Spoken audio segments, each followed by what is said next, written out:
Whether or not you identify as neurodivergent, you're going to want to hear this episode. In episode 222, Kim Witten and I requested submissions about people's experiences of neurodivergence and craft. My goodness, did we receive a fascinating selection of submissions. If you are at all interested in people, how they think and move through the world, you're going to love this episode. So please stick around a couple of minutes and we'll get stuck in. Welcome to Check Your Thread, the podcast that will help you sew more sustainably. My name's Zoe and I'm obsessed with sewing. I've been blogging about it for over 18 years and I'm the creator and host of the popular handmade wardrobe challenge Me Made May, which just wrapped up. But like many people, I've become increasingly concerned about the climate and ecological crises, and I'm looking at the way that my lifestyle contributes to them. So in this podcast, I'll be nerding out about making clothes whilst exploring how to minimise the negative impact that it may have. And I really hope you'll join me in this journey. Hello, how are you doing? So someone once told me that every time I ask that in the intro to the podcast, they use it as a prompt to actually check in with themselves and see how they're feeling in that moment. So I'd like to encourage you to start doing the same. Have you had any sustainability wins of late? So I was volunteering at the Brighton Repair Cafe this weekend. My goodness, so many bags and busted zips came through. It was a really lovely session. And again, I was reminded just how cool it is that I get the opportunity to meet people from my city that I just probably wouldn't get to meet or interact with in any other context. Like, it really felt like a community this week, like more so than usual. And sometimes the Repair Cafe collaborates with an amazing local charity called the Junk Food Project, who divert surplus food from landfill by offering low-cost groceries to the community. I came away with some awesome free food, including strawberries, potatoes, onions, virtually a sack of cherry tomatoes, and an enormous bottle of chipotle mayo. And that's only got 1 month left before its best before date. So I'm taking up the challenge of finishing it before that date. Plus, in the hall where the Repair Cafe takes place, there's like a community wardrobe where people can take or donate clothes. One of the lovely volunteers at the Junk Food Project found some corduroy trousers that she loved, but they were too long for her. So when I was done with all the repairs that people had brought, I quickly hemmed them for her to the correct length. It's just such a lovely thing to be part of. The Repair Cafe made a little video of Saturday's event and I've shared it on the grid of the Check Your Thread Instagram if you'd like to see it. Anyway, talking of lovely things to be part of, huge thanks to E for signing up to the Check Your Thread Patreon this week, both to support the podcast financially and to be part of that beautiful caring community. There is some awesome stuff being shared on the community chat spaces at the moment, including inspiring men's, excellent recommendations, project updates, stash clear-outs, and so much more. There's also a couple more of our Zoom-based Sew Together sessions that patrons can avail themselves of if they wish that are coming up. Those are coming up over the next couple of weeks and I hope to offer even more towards the end of the month because they are so freaking fun. So to be part of all of that, or to be part of none of it, but help keep the podcast afloat nevertheless, please head to patreon.com/checkyourthread to sign up for any amount at all each month that makes sense to you and your budget. Right, so I'm pretty sure I had another thing to mention in the intro to this podcast this week, but I can't remember what it is, so I'll share it next week if I remember. So on to the actual episode. I really want to thank all the amazing, thoughtful and insightful people who shared their personal experiences to help make this episode. We're going to hear those first, and then at the end you're going to hear mine and Kim's responses. We discuss what we heard and our takeaways from all the amazing submissions. So make sure you listen to all of it. And of course, I want to offer my huge thanks to Kim as well for giving her time to explore this topic with me. In the show notes this week, you'll find links to Kim's website, to her awesome newsletter that you should definitely subscribe to, and to every other episode of Check Your Thread that she's appeared on. So until next week, when we have an emergency episode, I will say no more at this point because right now, at the time of recording this intro, I don't know much more myself other than which regular beloved guest it'll be with. So take care of yourself, take care of your loved ones, and those in your local community and beyond that could use your help. If you have time, fix some stuff for yourself or for someone you know who is doing awesome things for others. And enjoy.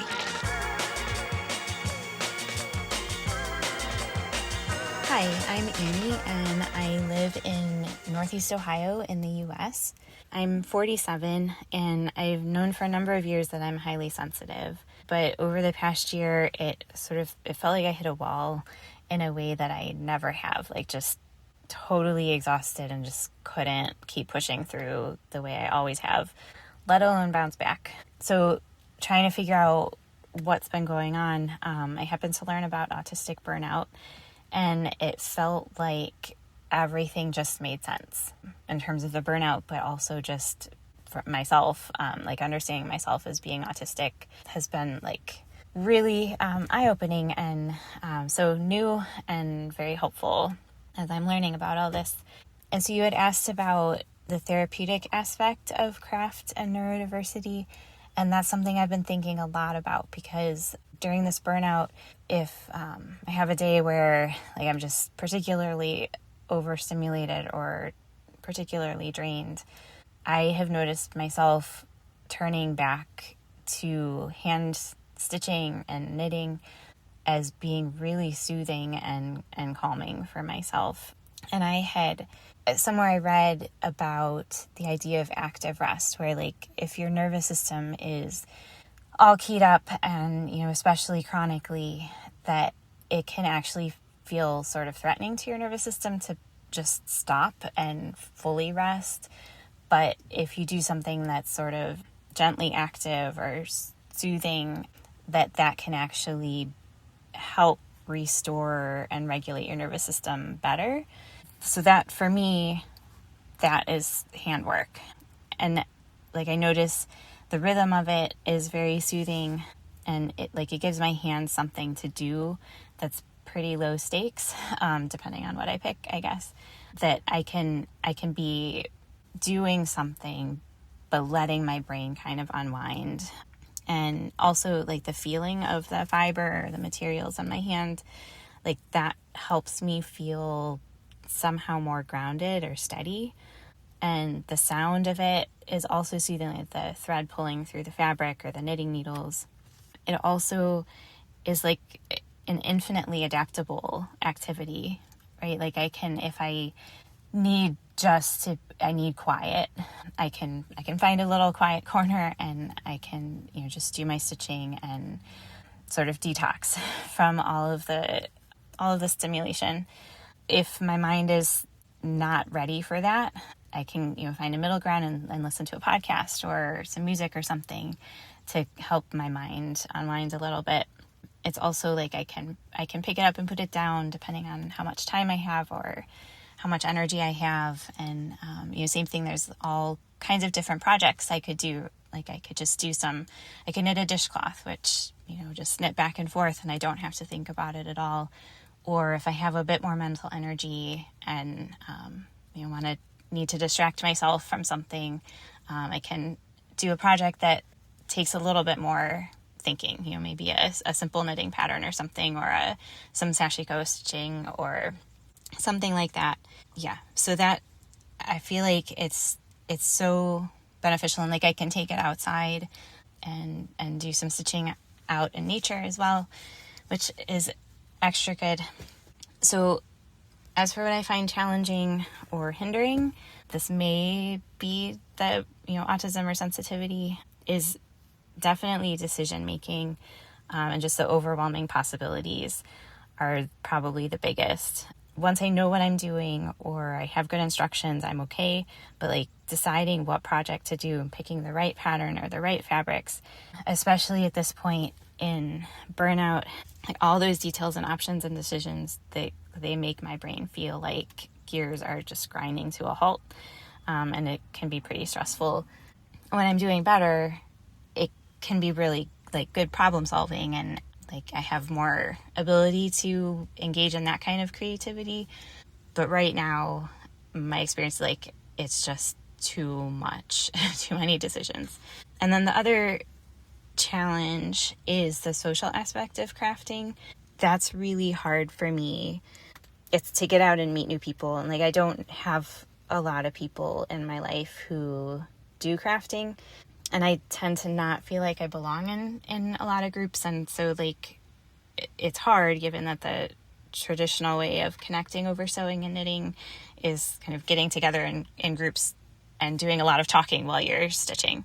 So that's hard. And so it can be kind of lonely and intimidating to figure out how to find and make connections that are a good fit for me.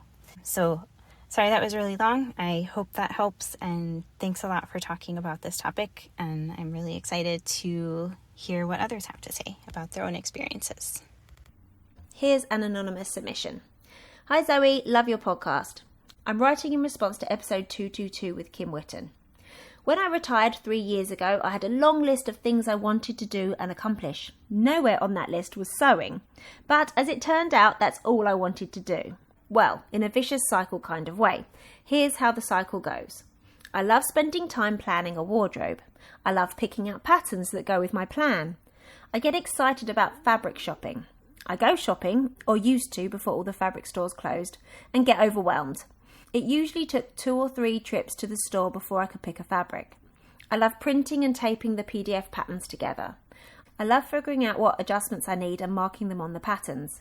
I love laying out and cutting the fabric. I'm not crazy about marking darts and notches, but it's okay. I feel inadequate when I'm sewing. I love pressing the seams. I'm rarely satisfied with the end result, never in love with it. I get depressed and vow to give up sewing and find another hobby. I pack up all my sewing supplies and stop watching YouTube sewing videos and listening to sewing podcasts. I fall into a funk and wonder who I am if I'm not a sewist. A week or so later, I start the cycle again. Hi Zoe and Kim, it's Nikki here, recently moved from near Chichester in West Sussex to beautiful Bath in Somerset.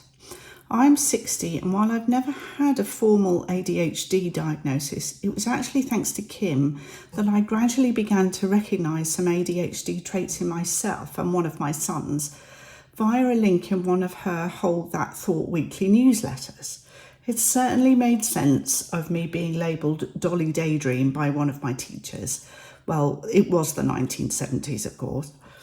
Anyway, although I've learned to use my self-diagnosis as a way of moderating my inner critic, especially on things such as procrastination on work projects, I hadn't really thought about how it operates with my love of craft.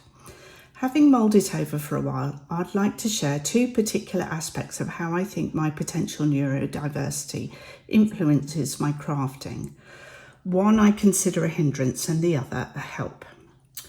The first relates to how my brain loves novelty, hence dabbling in so many different crafts, I guess, as I enjoy knitting, crochet, patchwork, quilting, garment sewing and refashioning. You get the picture.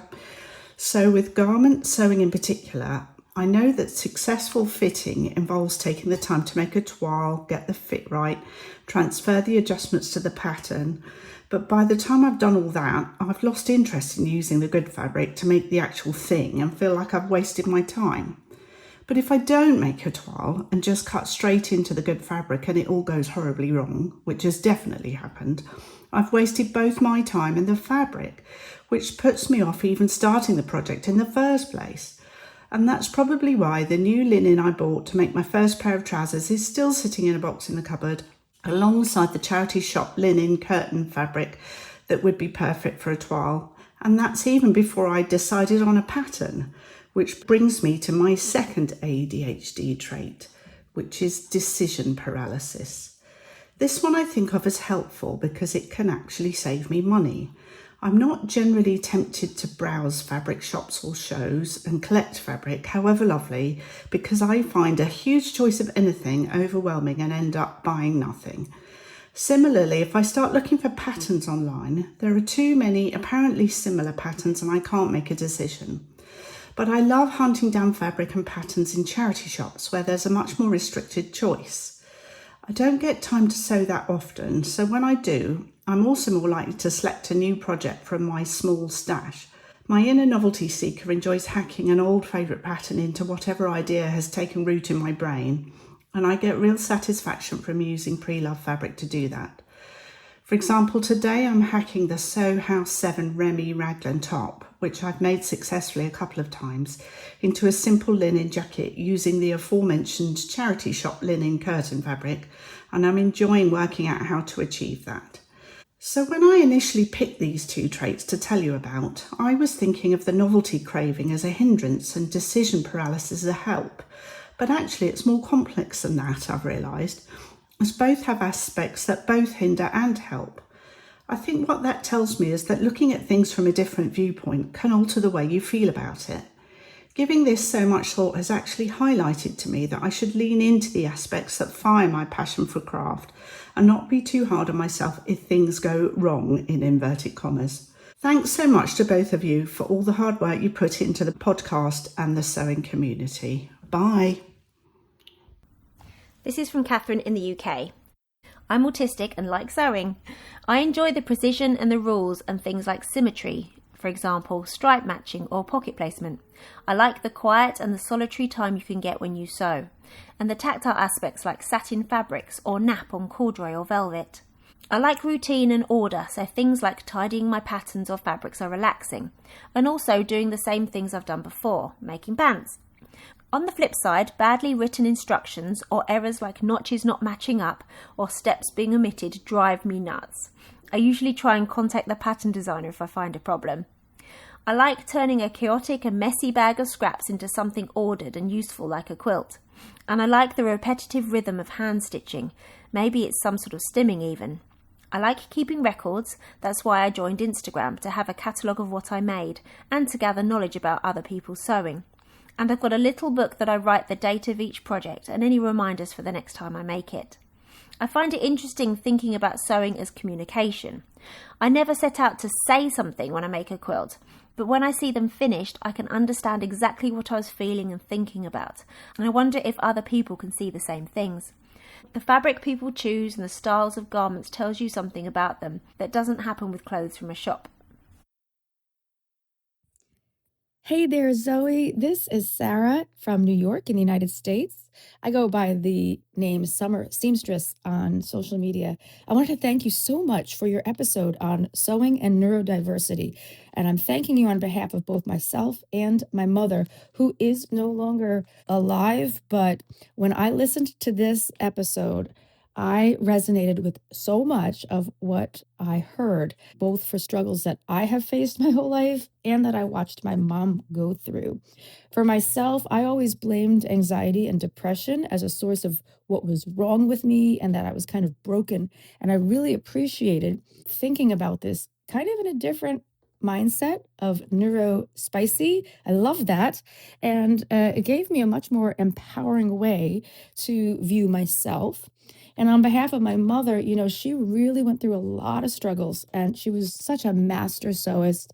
I have such terrific memories of her with sewing and creating, but she really struggled navigating the world. Someone gave her a sign, a little plaque that went above our phone in the kitchen, and it had a person with strings wrapped around their finger. It said, "Tomorrow I must get organized." And whoever gave that to her, I guess, thought it was a joke, but that was really quite accurate in, how she had a lot of trouble with certain things. She had a lot of great gifts as well. And I wish I could have shared this information with her. It wasn't available back in her day. And she passed away before I actually became a sewer. She tried to teach me. It didn't really work out. We all have those stories. But after she'd already passed away, I was pregnant with my first child, and I decided I wanted to learn how to sew. And that was nearly 15 years ago, and it's been a terrific journey.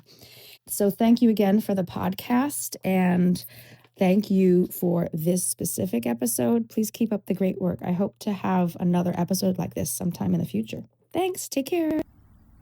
Here's one from an anonymous submitter. As a self/informally diagnosed autistic, it's clear to me that autism is inextricably embedded in my relationship with craft and forms the structure that underlines how and why I create. A few key points follow.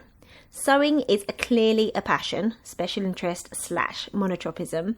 I feel compelled to do. Read, write, think, talk, learn anything I can about textiles and textile-related topics. Through sewing, I've finally learned how to find and connect with people in a way that really feels genuine and comfortable to me. To build relationships that don't fizzle out past niceties, because I'm an awkward conversationalist and really just like to nerd out about the stuff I love. I've always struggled with loosely structured social situations and learned, before identifying as autistic, that I am most comfortable having the structure of a shared interest to scaffold my friendships/relationships. My late night sewing tendencies may not be so much a reflection of night owl creativity, but instead an executive functioning symptom of having difficulty with transitions. I struggle both to get going on an activity, task initiation, although list making is something I've always done to help me get started, which I now understand as a technique to support that initiation struggle, and knowing when to pause/stop at a suitable time, transitions. I can sew/craft for hours, ignoring bodily needs like meals, bathroom breaks, sleep, reduced interoception, or recognising and responding to internal bodily states. I've been late for appointments and scrambled to make dinner at 9:30 p.m. because I lost track of time. Just wanted to finish this up real quick, or get to a good stopping point. Spoiler, the end is the only appropriate stopping spot. I can trace this thread back to childhood, but have worked on this a lot over the past several years, even before realising I'm autistic. Working with my hands is deeply regulating to me. Knitting in particular and hand sewing to a lesser degree are how I feel calmest, the least frazzled and disconnected from my brain and body.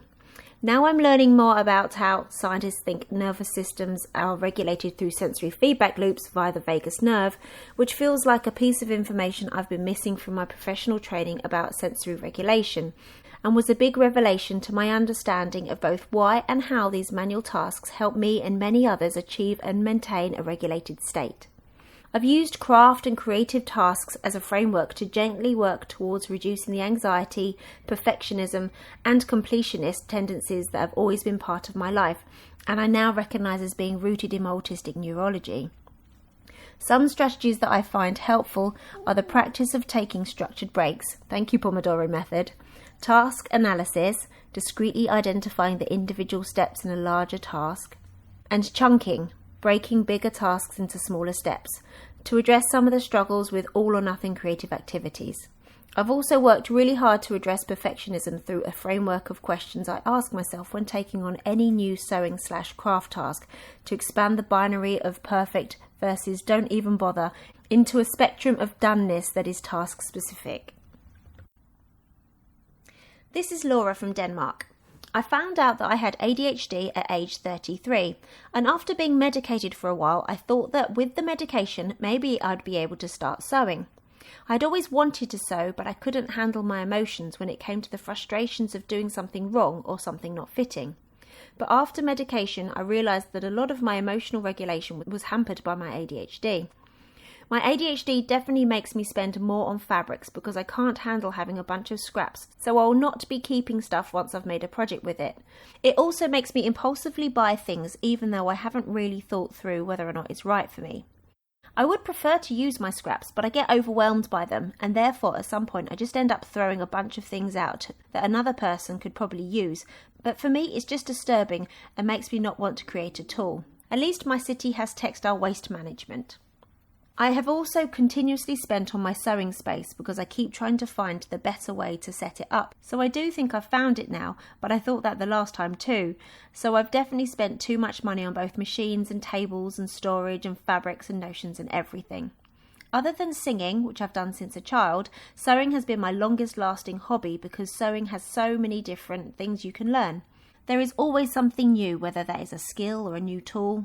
All of those things are stimulating and can hold my attention. I'm in my 4th year of sewing and have sewn dresses, tops, culottes, and most empoweringly, jeans. I would like to add that I assumed I was always exhausted due to a thyroid condition, but after getting my ADHD medication, I realised that it was actually largely my ADHD, both my mind going 100 miles per hour, but also masking all day. Hi. My name is Nick, and I live in British Columbia in Canada. A friend of mine just shared your podcast about neurodivergence and crafting, and I listened to it with great interest. I am a crafter. I have a whole series of things I do. I quilt, I sketch, I do wildlife photography. Those are the main things that are sticking with me, but I've tried a whole bunch of stuff, from needle felting to bone carving to leather working. I mean, the list is long. I am neurodivergent. I have undiagnosed ADHD, and I have treatment-resistant depression. I think for me there's two things that tie neurodivergence with crafting. The first thing is that I have been accused of being a serial hobbyist, and I think that fits. I try a lot of different things. If it catches my attention, I'm going to try it. From doing watercolor painting to thinking, hey, maybe I should make my own paints, and then getting geared up and getting pigments and getting all the things to do all the things. But as I said, there's three that really stuck with me. The other thing is that in many ways for me, crafting, whether it's quilting or sketching or photography, is a way to shut the demons. When I craft, when I focus on what I'm doing, it calms my mind, which typically goes 300 miles a minute. I'm going to stop now before I start traveling. Thank you for your show. It's really interesting, and I look forward to listening to the upcoming episodes. Hi, I'm Mary from Maryland. I was diagnosed as ADHD at the age of 60.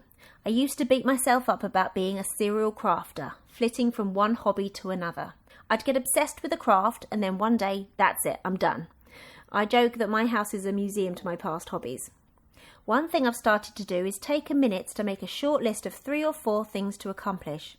I know more stuff will build up around those tasks, like throwing in a load of laundry, but if I use that list as a through line, I'll get the essentials done. I used this strategy recently while finishing a project for the Maryland Sheep and Wool Festival. I also realised that I leave a trail of tools wherever I go, so I'm going to start wearing an old gardening vest when I'm working on my weaving and sewing, so I'm not constantly looking for my scissors. Or I just have to pat myself down instead of checking every surface of the kitchen. Thanks for addressing this topic, Mary Wallace. So Kim, we've just listened to some amazing submissions. First thoughts? People's awareness and their strategies, and I love everyone's strategies and the thoughts about doing this and, doing what they do. I think that was, and there was so many great ideas. What are your impressions? Yeah, I guess my very first impression was, wow, people are interesting. Yeah, very much that. People are so interesting, and also so much diversity in experience. Right. Like some are almost like polar opposites. Right. So did any of the points and experiences that we've heard amongst the submissions resonate with you in particular for some reason? I loved the bit, and I struggle with this, about active rest. And that observation about going into full rest, how that's sometimes too much of a stretch, too jarring, and so that we have to find these ways to ease into it. And so was that something that was for you on a personal level, something that was a hard relate? Yeah, hard relate. Yeah, I don't rest as much as I would like to, need to, and as deeply. So the idea of active rest or finding other ways to go about that. Right. Yeah. What about you? You can ask me as well. Yeah. What about you? Okay, so we both made notes about this before we got onto this call. Same. Absolute same. So that was Annie's submission about active rest and how when your nervous system is in fight or flight, or you're in some kind of stage of burnout. Although I personally don't identify as neurodivergent, I have been thinking more about my states more recently. And I do think I spend more time than is ideal in a more of like a hypervigilant or fight or flight kind of state. And the point that Annie was making about how literally like sitting down and doing nothing, like maybe just watching TV, that makes me feel really uncomfortable. It's a bridge too far. Yeah, I really struggle with that. And I'd much rather be doing some sewing or just like sticking a PDF pattern together whilst listening to some music. Something like that for me is more of a wind down, more of a, like a way to get into a different, more relaxed state than just sitting. That feels, I mean, Annie mentioned threatening. Right. Would you say that was accurate for you, your experience? Yeah, I think I'm glad you brought that up, because I think that was the word that like made my ears perk up and go, oh yeah, it does feel threatening. And that's an odd thing to think about rest, I think. Yeah. Because, I mean, I know that you like to watch films. I do, obsessively. Do you struggle then to sit and make yourself watch a film, or is that a different thing? You don't associate that with rest? Yeah, I guess I don't. I mean, it's a form of rest, but I'm almost always working on knitting or crochet. At the same time. Yeah, it's quite hard for me to pick a foreign language film and there's a long list of foreign language films that I would love to watch, that I want to watch, but the amount of attention and presence that requires, a rare rare time when I'm in that space and I don't want to do my knitting or crochet. Yeah, that's really interesting, because also just by the fact that, like, I know you watch a lot of films because you always do like a kind of mini review on your Instagram. So I guess with Letterboxd, yeah, which I love. So I guess that in itself, I guess you've got that in your mind as well. Like, oh, I'm going to be reviewing this. I'm going to be sharing my experience of this film. That takes it one step away from what we might call a relaxing, restful situation as well. I hadn't thought about that. So a couple things. One, I don't even share all of the films I've watched. Oh, okay. On Letterboxd. Wow, you must have watched a lot because you seem to share a lot. I do watch a lot of films. I'm obsessed with film. But it is, it's just something that we do together and just really enjoy. But yeah, you made me realize that there's always that kind of monitoring or awareness, because there's so much that I share or write, and I'm constantly thinking about things in terms of that. So I think that gets away from the rest. And I want to be doing more of those things where I do the thing just for the joy of doing it and not to put it out there in the world or have it be received as some sort of commentary on things. Sure. I think anybody that's had a blog or an active Instagram account or what have you has felt like that. It's like, can I just do a thing and not share about it? And can I just enjoy it and not be thinking about, right, what am I going to say about this? Yeah. Or and can I extract some content from this? Right. And I felt like that was kind of one of the more subtle themes in a lot of the comments.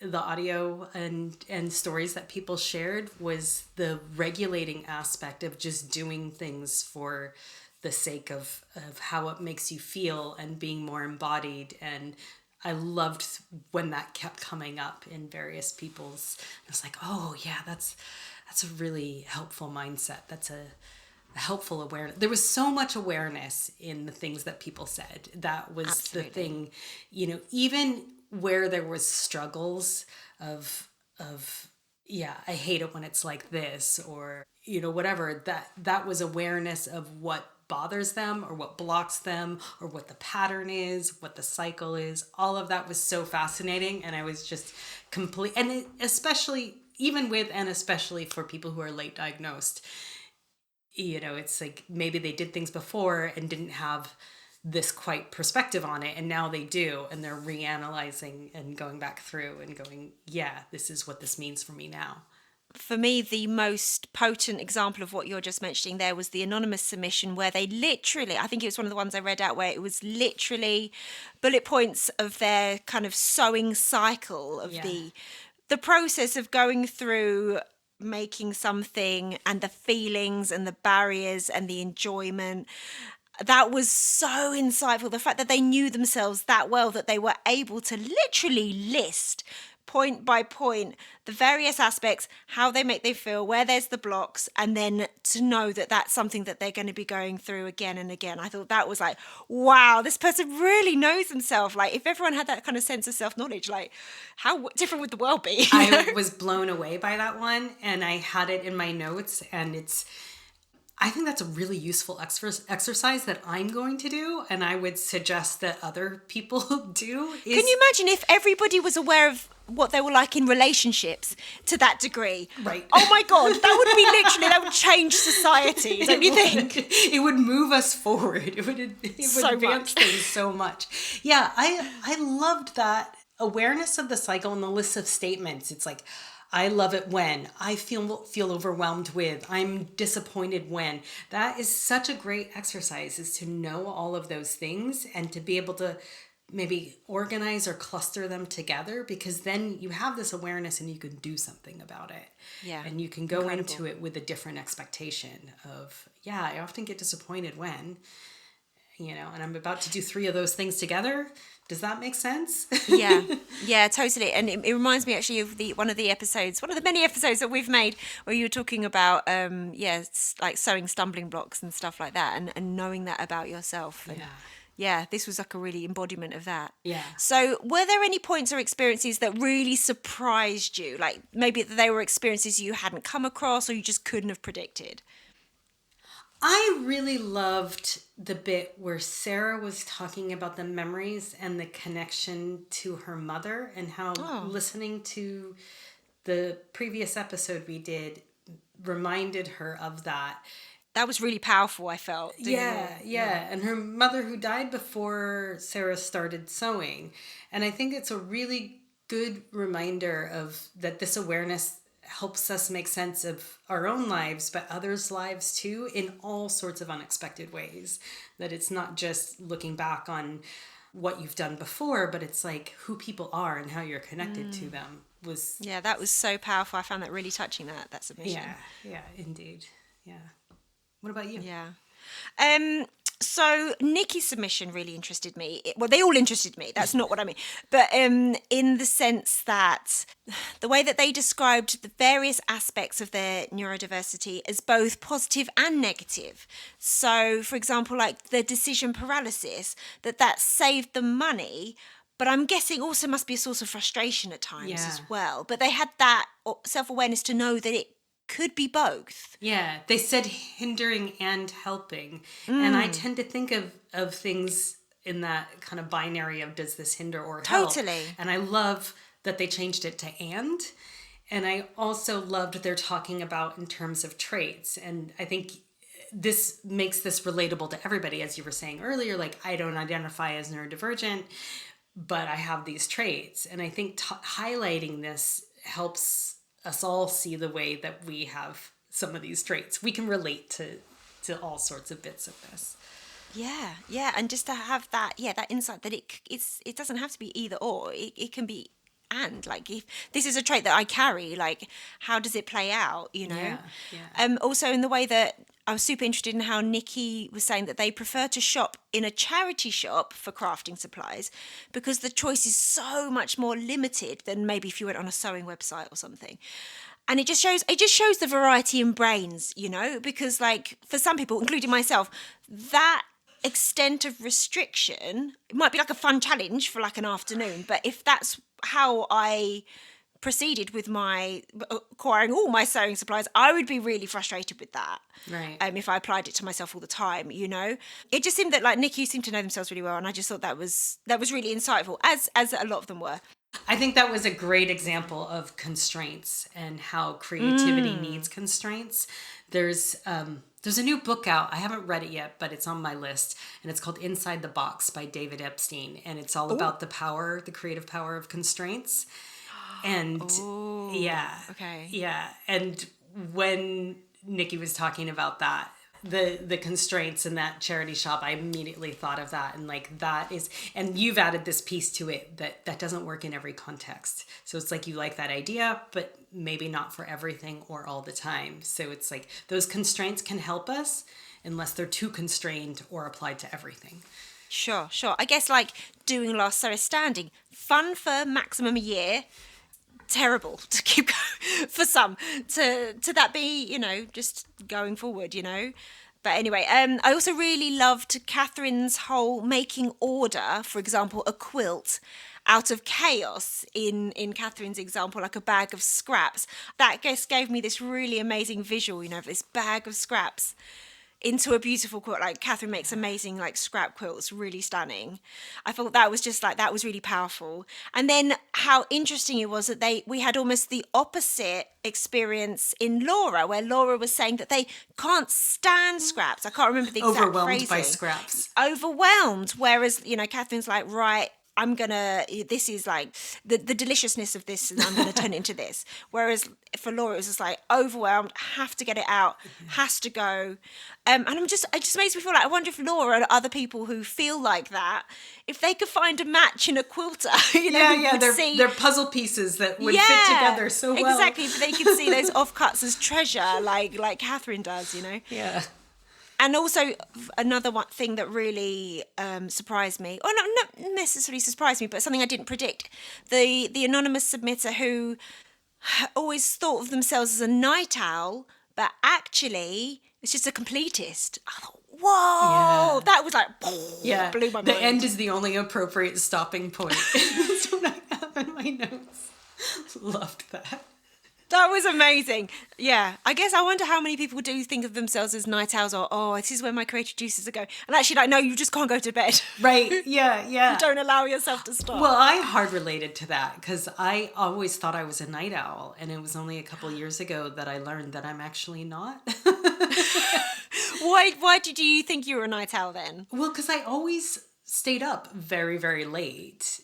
Watching crafting, films, and crafting, and I didn't have a bedtime when I was really young.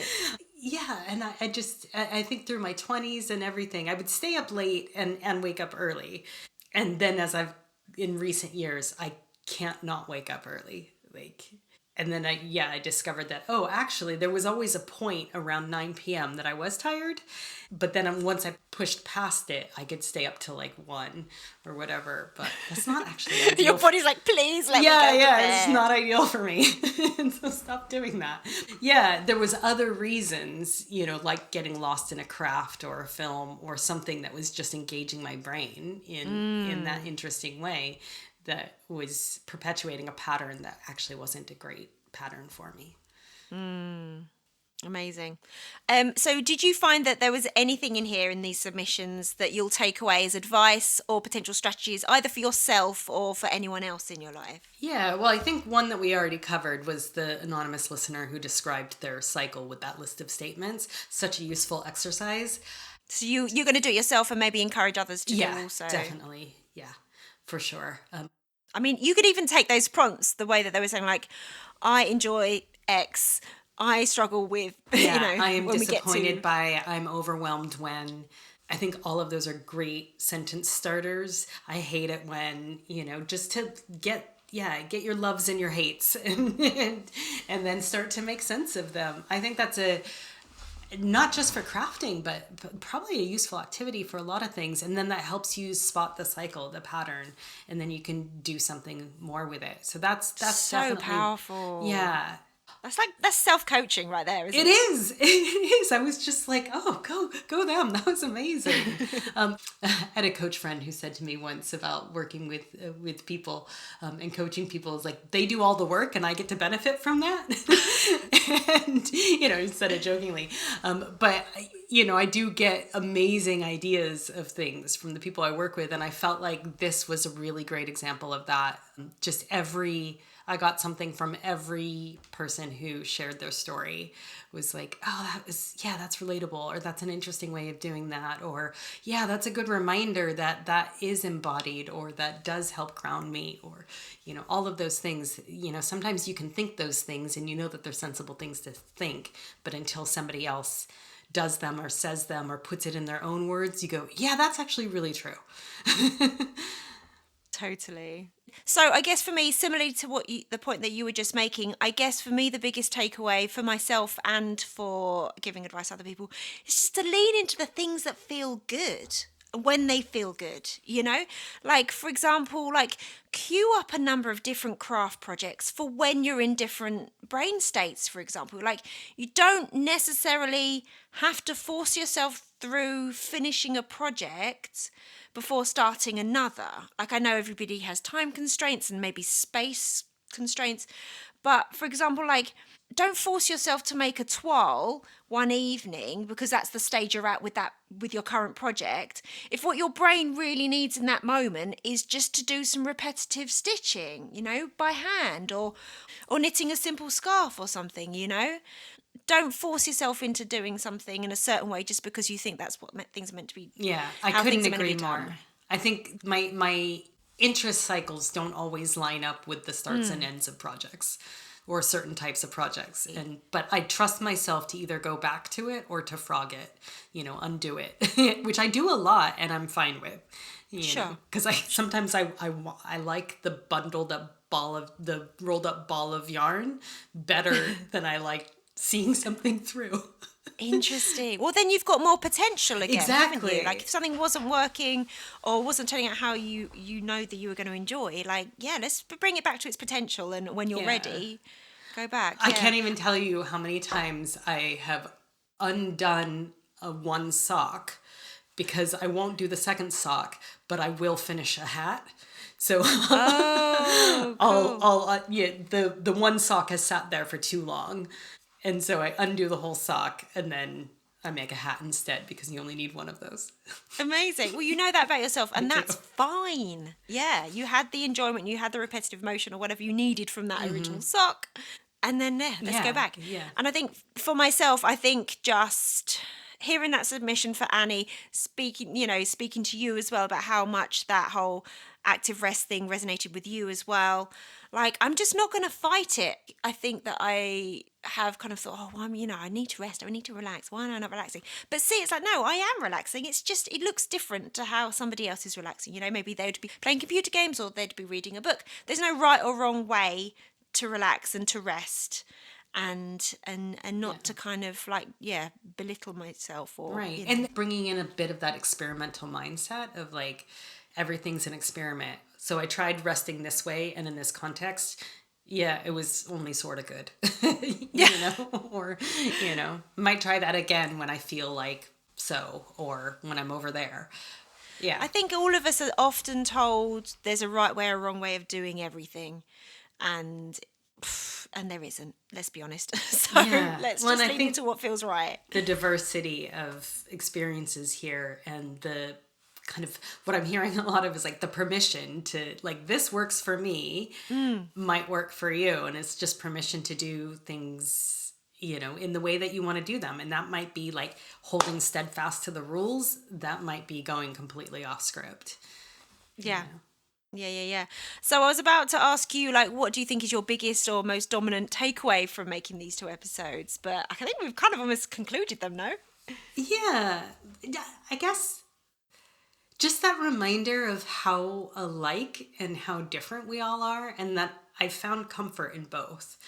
Even when I can't directly relate to an experience, I always find some way to do so. So for example, like I think towards the end, the anonymous autistic person who talked about the precision and orderliness and the patterns and the rules. And I appreciate that too, but I come at it from a completely different direction. Interesting. Yeah. And even the submissions were like, I don't see that in myself, but I see that in loved ones or people that I know. And just the feeling that all experiences are unique and universal in a way. Yeah. Love it. Amazing. Thank you so much for making these episodes, Kim. I really hope that people enjoy them. I don't know about you, but I would love to hear any reactions or responses that people have having listened to these 2 episodes. If there's anything that other people would like to add about their own experiences or in reaction to the submissions or to our conversation afterwards. I'd love to hear, wouldn't you? Yeah, absolutely. Let's keep it going. Absolutely. Yeah. So you can email me, zoe@checkyourthread.com, or you can find me on Instagram @checkyourthread. Thank you so much, Kim. Where can people find you? At my website, witten.kim. That's WITTEN.KIM. It's a weird one, but it works. See you there. All right. And also, you have an amazing newsletter, which was mentioned in one of the submissions. Hard recommend signing up to Kim's Hold Your Thought newsletter, which you can do via your website. Take care. Speak to you soon. Bye. Thanks so much for listening. I really hope you enjoyed this episode and are left feeling inspired. For more info about the podcast, including show notes for this and every episode, head to checkyourthread.com. I'd love to hear from you, so if you have any comments, questions or ideas for future episodes, please get in touch by emailing zoe@checkyourthread.com or find me on Instagram @checkyourthread. Massive thanks to Patrick Potter for production support, to Sylvia Seller for the awesome logo design, and to Simon at Palm Skin Productions for the music. This ad-free podcast would not be possible without listener support, so if you feel you are able, please consider signing up to the Check Your Thread Patreon. For the equivalent of buying me a coffee each month, you'll be making it possible to continue producing regular episodes. Links can be found in the show notes and on the website checkyourthread.com. I hope you'll listen again next week. Until then, take care. Bye!